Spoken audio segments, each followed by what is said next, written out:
It's a beautiful vacant day, Cookie Crusaders. Today we're going to cover some breaking news about the Living Abyss. We will cover toppings after, but I want to show you the timings for the battle first and show you what's exactly happening. So, once Macaron is ready, you're going to launch her and then Cotton. After this point, you're going to go ahead and send the other three, and you shouldn't have to do anything from this point on. So, what is specifically happening here?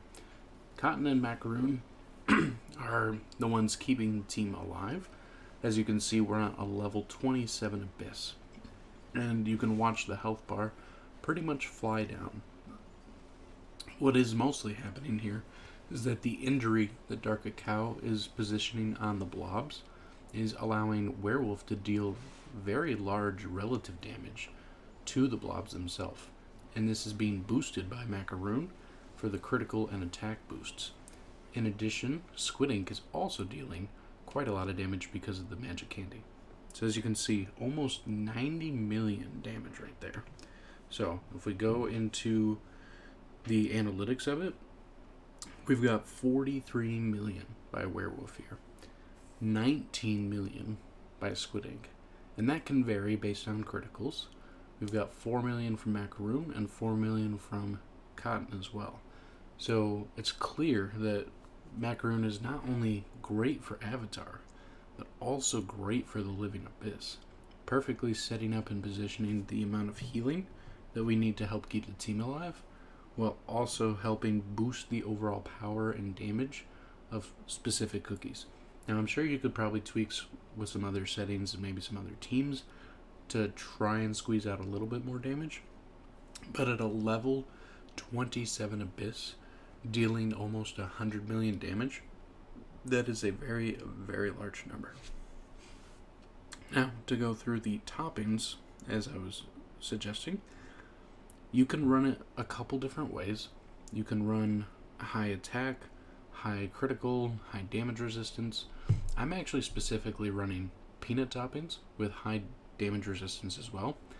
The main reason is because the Abyss is going to be devouring Dark Cacao and dealing quite a lot of damage.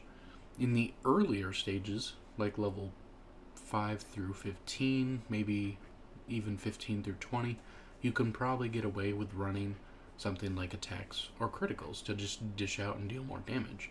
But as you saw in that match there, we almost lost our Dark Cacao in the early stage points because of the Devourer and the damage from the blobs. So that extra HP and that extra damage resistance all give a really good chance for Dark Cacao to survive, because he's really the one that needs the bulk of it.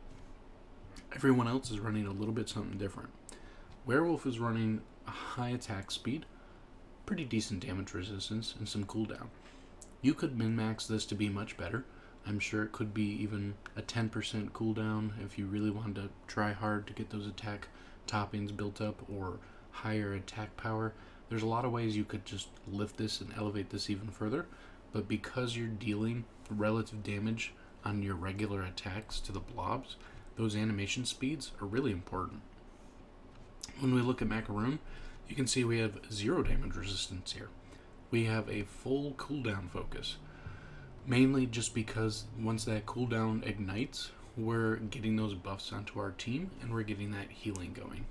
Things that you could focus on are maybe the attack and critical percentages if you really wanted, or even attack speed, just because that will make the parade happen faster. But the main thing to focus is that you want that cooldown so that you get those abilities happening, you get that healing happening, and you keep the team alive. When we look at Squid Ink, here is where a really important setup is. You want Squid Ink to be the second highest attack speed, so that Squid Ink also gets the robes buff. And so the cooldown here is so that that skill happens time and time and time and time again. The critical is on there because those tentacle slabs, there's 10 of them. That's a lot of extra critical potentials and damage that you can be doing each single time. So it's very recommended for that. And then of course Cotton, dealing high cooldown, some good damage resistance for some protection.